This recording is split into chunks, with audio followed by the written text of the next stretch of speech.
նախընտրական որոշինքի հետ կապված, եթե փոխագծերը բացեն, քիչ ուժեր արդեն ասում, եւ ընտրականը դիտարկում է, որ մենք Գագիկ Գարոկյանը, Սամվել Կարապետյանը եւ Ներմեջ չքան ձայների հետ կառավարեն, ապա այնտեղ մի քանի ուժերով արդեն հայտնել են կառուցել մասնակցության, դա երկրորդ նախագահ Քոչարյանն է, որ խոսել է մասնակցության մասին, Արման Խաչատրյանը խոսել է մասնակցության մասին, այլ ուժեր ևս խոսել է մասնակցության մասին, հիմա դուք ում հետ եք առհասարակ բացառում նախընտրական դաշինքը, կան մենակ ձևակերպումներ, որ ասում բացառում են նախկին նախագահների հետ կապված, կոնկրետ նախկին նախագահների հետ համագործակցություն, ինչ համագործակցություն։ Մեր կարծիքով, եթե դուք հարցում եք բացառության ճանապարհով, բացառում ենք եւ գործող վարչախմբի, եւ նրա արբանյակների, եւ նախորդ իշխանությունները ներկայացնող քաղաքական ուժերի դաշինքները։ Դրանք բացառում ենք։ Մնացածը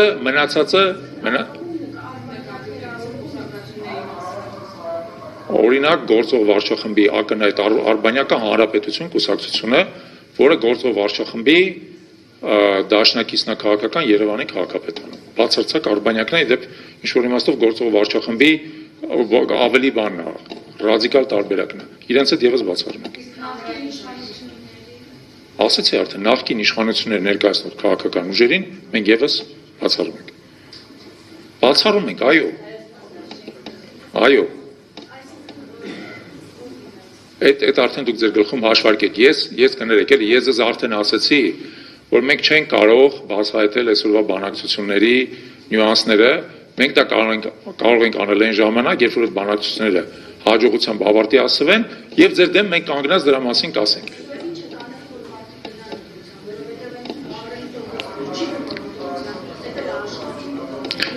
Տեսեք, զգալի չափով հանրային որոշակի պասիվություն եւ ապաթիան պայմանավորված է եղել նրանով, որ մարդիկ ընտրություն չեն տեսել։ Ուստի առաջի քայլը, որ պետք է անել, դա մարդկանց այդ ընտրությունը տրամադրելն է։ Ընտրությունը տրամադրելը ոչ միայն դրա մասին խոսելն է, այլ մարդկանց հետ անընդհատ շփվելն է։ Այն 3.5 ամիսը, որը մնացել է ընտրություններին, դեռ նախորդիվ ենք դա արել, անընդհատ պետք է գտնվել մարդկանց հետ անմիջական հաղորդակցության մեջ։ Եվ այսպիսի ձևաչափերով, եւ նաեւ առանց տեսախցիկների, կլոր սեղանների շուրջը, դալիճներում, ակումբներում եւ այլն, անընդհատ մարդկանց հետ պետք է խոսել։ Մեր համոզմունքը այն է, որ ինչքան ավելի շատ մարդիկ հասկանան, որն է իրանց արժեվ կանգնած ընտրությունը, ում են իրանք ընտրում, այնքան ավելի մեծ հավանականությամբ իրանք կգան ընտրությունների։ Իդեպ ես ձեզ նաեւ լավ նորություններ ասեմ, վերջի սոցիոլոգիական հետազոտությունները ցույց են տալիս, որ ընտրողների մոտ 65% արդեն պատրաստ է գալ ընտրությունների, նախկինում դա 50% էր։ Թիվը աճում է, այդ լավ նորությունն է ես ասեմ։ Բայց մեր նպատակի միջոց պետք է լինի, որ 80 եւ ավել տոկոսը ընտրողների գան ընտրությունների, որովհետեւ համոզված լինեն, որ նախ ընտրություն ունեն, բայց եւ երկրորդը, որ կարեւոր է, իրանց ձայնից բան է կախված, իրանց ձայնը պաշտպանվելու է։ Եվ Սամվելը արդեն ասաց նրա մասին, որ անցած տարի մենք 2 անգամ մասնակցել ենք թիմ ընտրություններին որպես դիտորդական կազմակերպություն, չունենալով սեփական քաղաքական շահ, բայց ունենալով մեր քաղաքացիների ձայնը պաշտպանելու եւ դրանով իրենց համար հավելյալ վստահություն ստեղծելու շահ։ Ես հուսով եմ, որ դա մենք կարողանանք նաեւ այլ ուժերով շարունակել, որպեսզի մեր քաղաքացիները իմանան, ընտրություններով բան է փոխվելու, դրա համար իրանք պետք է գան ընտրությունների։ Լավ, հերթով։ Աջան։ Հերթով, լավ, հերթով եկեք։ Լիաջան, կհասնենք, կհասնենք, քեզ էլ կհասնենք։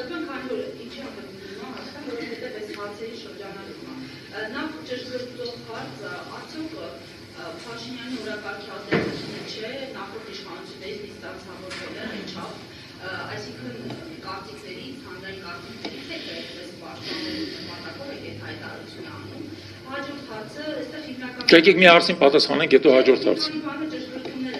Լավ։ Երկարաժամկետ է ծրագիրը, որ ներկայացվում է, կա առաջարկ ավելի կարճաժամկետ հեռանկար ինչ-որ բան փոխելու ժողովրդի կյանքում, որովհետև այդ վարկածը կարծեք տասնամյակների սպասեն, որ իրագործվի գիտությունը մի օր չի փոխվելու, չգիտեմ, գումարը սոցիալական խնդիրները մեկ օրում չեն լուծվելու եւ այլն, եւ մյուս հարցադրումը հաշվի առնելով, որ բացահայտ կա գործող իշխանությունների շուրջ արտերկրից նաև Եվրամիությունը տեսանք, որ նպաստավոր պայմաններ ստեղծեց նաև Իդայի գործակալների այսպես կոչված դեմ պայքարելու համար ֆինանսական միջոցներ են հատկացվելու։ Առհասարակ ընդդիմության շանսերը ինչպես է գնահատում եւ կոնսոլիդացիա կա իշխող ուժի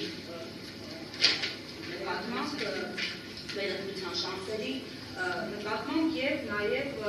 ասացի, որ սոցիոլոգիական հարցումներ եք արել եւ սոցիոլոգիական հարցումները ձեզ ինչպես են վերադիրքավորել։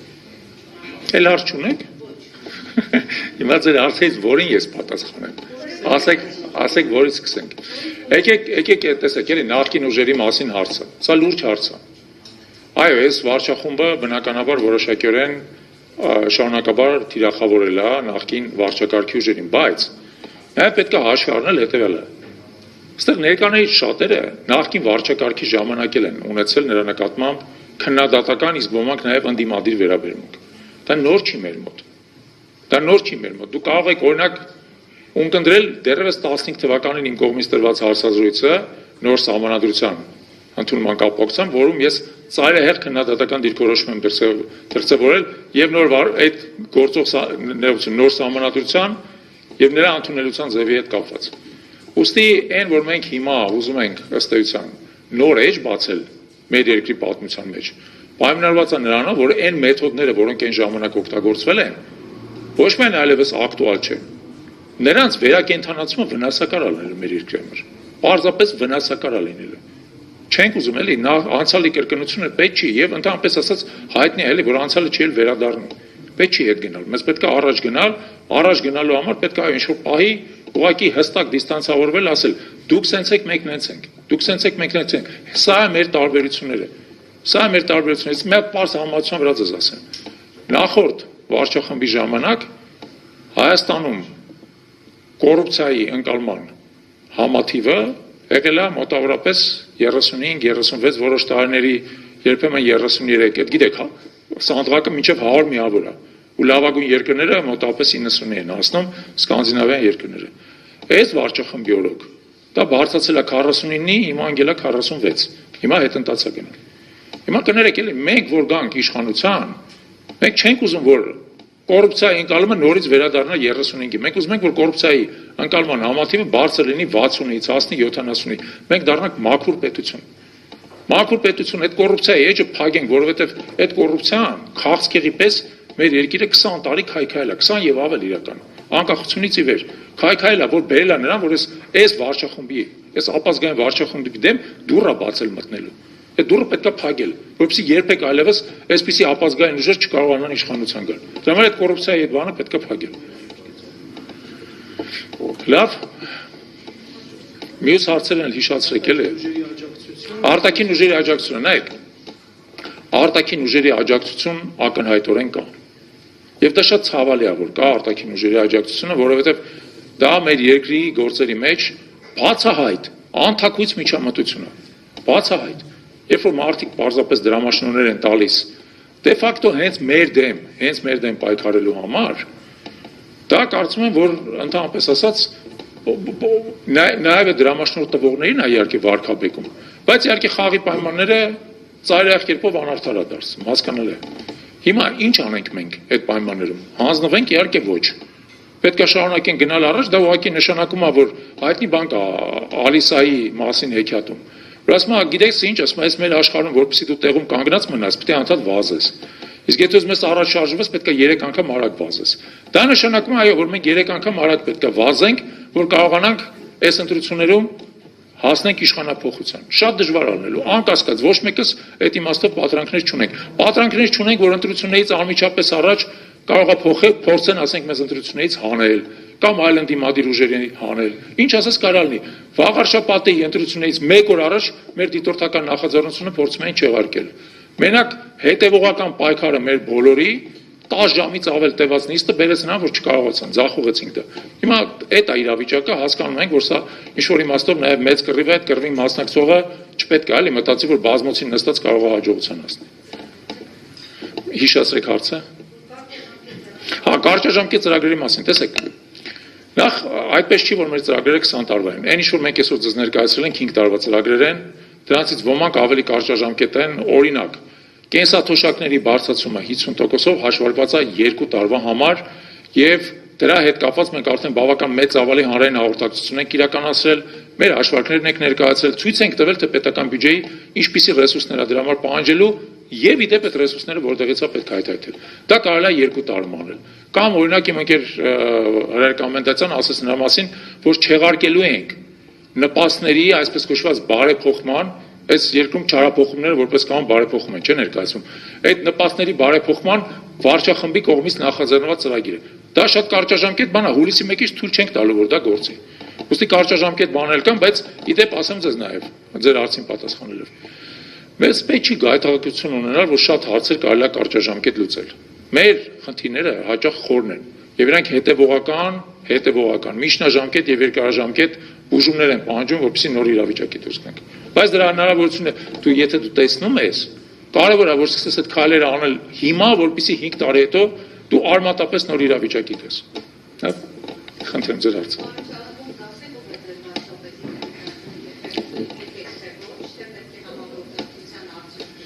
Չէ, շատ լավ հարց է, բայց տեսեք, մենք այդ հարցին այս բան չպատասխան, լսում եք ձեր հարցի պատասխանը։ Մենք այդ հարցին առայժմ չպատասխանենք շատ պարզ պատճառով, որովհետև մենք ինքներս, քանի որ դեռևս չենք ավարտել բանակցությունները դաշինքային, այդ հարցի հետ կապված վերջնական որոշում չունենք։ Երբ որ կունենանք վերջնական որոշում, այդ դաշինքային բանակցությունների արդյունքները ձեզ նաև կներկայացնենք, բնականաբար այդ դեպքում կասենք ոչ միայն ով է վարչապետի թեկնածուն, այլև ով է պաշտպանության նախարարի թեկնածուն, ով է ազգային ժողովի նախագահի թեկնածուն, ով է նաև իդեպ նախագահի թեկնածուն, թե կարծում եք որ նախագահի 7 տարով անտրված մեր երկրում, բայց նաև նախագահի թեկնածու կառաջարկենք։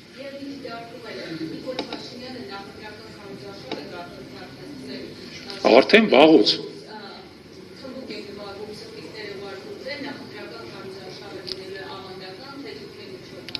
Թմբուկ չենք նվագելու, բնականաբար, բայց մենք կարծում ենք, որ տեսեք, Փաշինյանի կողմից իրականացվող բոլոր այդ գործողությունները, թմբուկ, սրտիկ, նորից ամուսնանալ եւ այլն, մի նպատակ ունեն, կեղծ տպավորություն ստեղծել, որ ամեն ինչ լավ է, որ ամեն ինչ մեր երկրում լավ է, որ Ալիևը չի սպառնում, օրինակ, ադրբեջանցիներին մասսայաբար վերաբնակեցնել Հայաստանում, որ օրինակ Ալիևը այս վերջերս Արցախը բռնազավթելուց հետո չի բռնազավթել Նախիջևանը, ոչ մեկ ուշադրություն չի դարձել, չէ՞ դրա վրա, տեղի է ունեցել Նախիջևանի ինքնավար հանրապետության վերացում, փաստացի եւ բռնազավթում Ադրբեջանի կողմից, հիշեցնեմ ձեզ, որ Նախիջևանը զիջվել է Հայաստանի Հանրապետության կողմից Ադրբեջանին պրոտեկտորատ մնալու ինքնավարություն մնալու պայմանով։ Ինքնավարությունը վերածվել է Հայաստանի Հանրապետությունում, դրա մասին ոչ ոք չի խոսում, թե մենք Նախիջևանի Հանրապետության շահառուներից մեկն ենք, կարծի պայմանագրով։ Այսինքն այս տպավորությունն է ստեղծվում, որ ամեն ինչ մեր շուրջը լավ է։ Մենք բնականաբար այդպիսի կեղծիք տարածելու բնական նկատառում չունենք, մեր ընտրողների հետ մեր հանդիպումները չեն լինելու ավանդական, այսպես ասած քարոզարշավ, որ գնանք մենք մեզ մարդկանց պարտադրենք, չէ, դա լինելու է մարդկանց հետ երկխոսություն։ Անկեղծ, արդար երկխոսություն իդեպ սկսվել է արդեն, մարդիկ էլ շատ լուրջ հարցեր են մեր առաջ բարձրացնում ու ասում են բացատրեք մեզ այդ հարցերը ոնց եք լուծելու։ Եվ երբ որ լուծումները ներկայացնում ես, եւս մի հատ կարևոր հարց են տալի։ Շատ կարևոր, այդքան փող որտեղից։ Որովհետև չես կարող անվերջ խոստումներ տաս մի երկրում, որտեղ պետական բյուջեն անվերջ չի։ Եթե դու ասում ես այստեղ կավելացնեմ, պետք է ասես որտեղ ես պակասացնելու։ Շատ լուրջ է։ Դրա համար մենք այս գործընթացը սկսել ենք, շարունակելու ենք, բայց առանց կեղծ սրտիկների։ Խնդրեմ։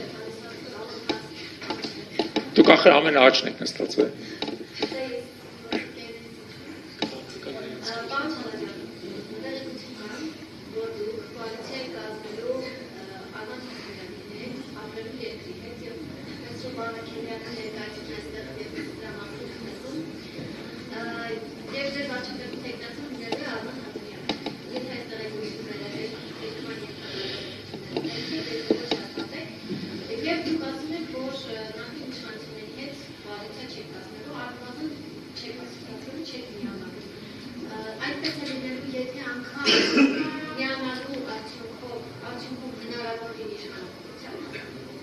Տեսեք, սկսեմ առաջի հարցի պատասխանից, ոչ կհերքենք, ոչ էլ կհաստատենք շատ բարձ պատճառով, որովհետև արդեն ասացինք, քանի բանակցությունները չեն ավարտված եւ բոլոր հարցերը լուծում չեն ստացել եւ պայմանավորվածությունները ձեռք բերված չեն,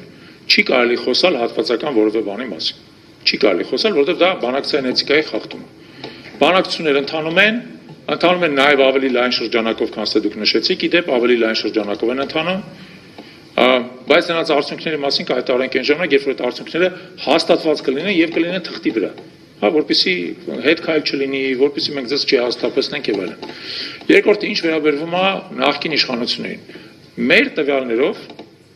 երրորդ նախագահը արդեն հայտարարել է, որ չի պատրաստվում մասնակցել ընտրություններին։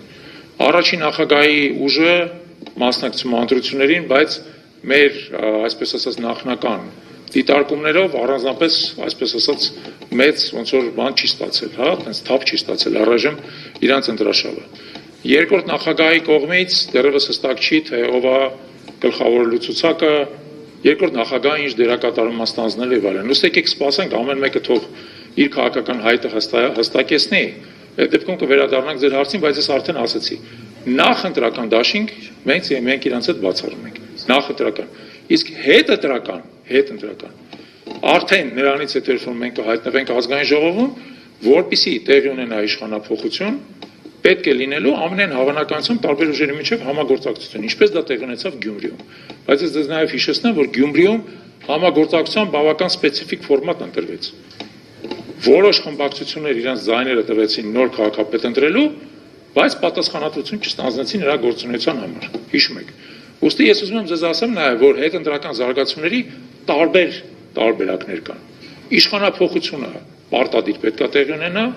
բայց ինչպիսին կլինի նոր իշխանությունը,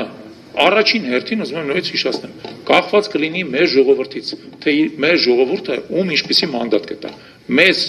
տվեք այնպիսի մանդատ, որպեսզի մենք կարողանանք իշխանություն ձևավորենք, այդ դեպքում այդ համագործակցությունը ուրիշ տարբերակ կլինի։ Կտա երրորդ ուժին ուրիշ տարբերակ կլինի։ Դրան եկեք համբերությամբ սպասենք։ Լավ,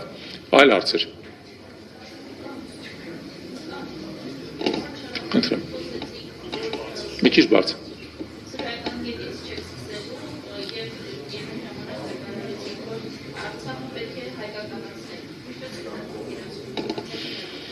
Շատ լավ հարց է։ Ես երբեմն գիտեք այդ անալոգիան եմ բերում, որ եթե հարցը նրա մասին էր, թե ինչպես ենք պատկերացնում Արցախի վերահայկականացումը։ Անալոգիան հետևյալն է, եթե դուք բաժակից ջուրը լցնում եք հողի մեջ, որը շատ հեշտ գործողություն է, չէ՞, շուտ տվեցիք բաժակը, ջուրը լցրեցիք։ Հիմա պատկերացրեք հակառակ գործողություն, այդ հողի մեջից ջուրը հետ հանել, լցնել բաժակի մեջ։ Ահա որ դժվար գործողություն է։ Հիմա դա այն ինչ որ տեղի ունեցել Արցախի հետ։ 3 տարվա ընթացքում 2020-ից 2023 թվականները գործող իշխանության նախկինում մենք մտածում ենք ապաշնորհության, բայց իրականում նպատակամղված հանձնման պատճառով Արցախը հայաթափվեց, բռնազավթվեց, հայտնվեց Ադրբեջանի վերահսկողության տակ։ Հետ վերադարձնելը Արցախը լինելու է բազմաբարդ եւ բազմափուլ գործողություն։ Որովհետեւ այդ գործողության համար պետք է օրինակ ամրապնդել մեր իրավական բոլոր թեզերը եւ Արցախի նկատմամբ մեր իրավունքը։ Պետք է կարողանալ ուժային հիմնական կենտրոններում վերակենդանացնել այդ օրակարգը։ Միջազգային տարբեր դատական ացաններում մեր հայցերի միջոցով Ադրբեջանի համար անելանելի իրավիճակ ստեղծել, երբ որ օրինակ նա ստիպված լինի հատուցել գույքի համար կամ կորսված կյանքերի համար։ Մեզ պետք է լինելու կարողանալ Հայաստանում բնակեցված արցախահայերին համախմբել, թույլ չտալ, որ նրանք այստեղից հեռանան, արտագաղթեն եւ ցրվեն ամբողջ աշխարհով մեկ։ Պետք է կարողանալ պահպանել նրանց մշակույթը, ինքնությունը եւ իդեպ որոշ շատ կարևոր է վերադառնալու ցանկությունը։ Ուստի այս ամեն ինչը մեծ կոմպլեքս է գործողություններ, որ մենք պետք է անենք, եւ եթե մենք դրանից գոնե մեկն էլ չանենք, մեր ամբողջ խոսակցությունները Արցախի վերահայեցման մասին կլինեն իրականում բարավ խոսակցություն։ Այդ ամեն ինչը պետք է անել, այդ ամեն ինչը պետք է սարքել գործողություն։ Ես ձեզ հիշեցնեմ, որ Ադրբեջանը երբ որ պարտություն կրեց պատերազմում 94 թվականին, նա բոլոր շրջաններում, որոնք անցել էին հայկական վերահսկողության տակ, այդ բոլոր շրջանների ադմինիստրացիաները պահեց։ Բոլոր շրջանների ադմինիստրացիաները 30 տարուց ավել վարձատրություններ տալիս մարդկանց, աշխատանքային պայմաններ էր ապահովում, շարունակաբար փորձում էր, այսպես ասած, իր իրավունքը այդ տարածքների նկատմամբ վերահաստատել։ Նույնը մեզ է վերաբերվում։ Մենք Արցախի նկատմամբ իրավունքից չպետք է հրաժարվենք մեկ, բայց որը ավելի կարևոր է, այդ իրավունքը պետք է շարունակաբար վերահաստատենք եւ ամրապնդենք։ Եվ ժամանակի ընթացքում, քանի որ մենք համոզված ենք, որ մեր քաղաքական կուրսի պայմաններում Ադրբեջանի եւ մեր միջև ուժային հավասարակշռությունը աշճանավոր կփոխվի մեր օգտին, մենք ի վերջո Ադրբեջանին կկարողանանք բերել են լուծման, որ ինքը համաձայնվի Արցախահայության վերադարձի հետ։ Այս բանը իրանք ասում են, այսպես ասած, հայելային սկզբունքով Արցախահայերը կարող են վերադառնալ, եթե ադրբեջանցիները վերադառնան Հայաստան, որը բացարձակ անընդունելի է։ Մենք ի վերջո կհասնենք նրան, բայց դա իսկապես երկարաժամկետ է։ Այդտեղ պատրանքներ չունեն, որ Արցախահայերը կվերադառնան Արցախ եւ կկարողանան այնտեղ ապրել արժանապատիվ կյանքով։ Բայց դրա համար առաջին հերթին մենք պետք է այստեղ ունենանք ուժեղ Հայաստան, այնպիսի Հայաստան, որի քաղաքական կամքը Ադրբեջանի համար այլևս հնարավոր չի անտեսել։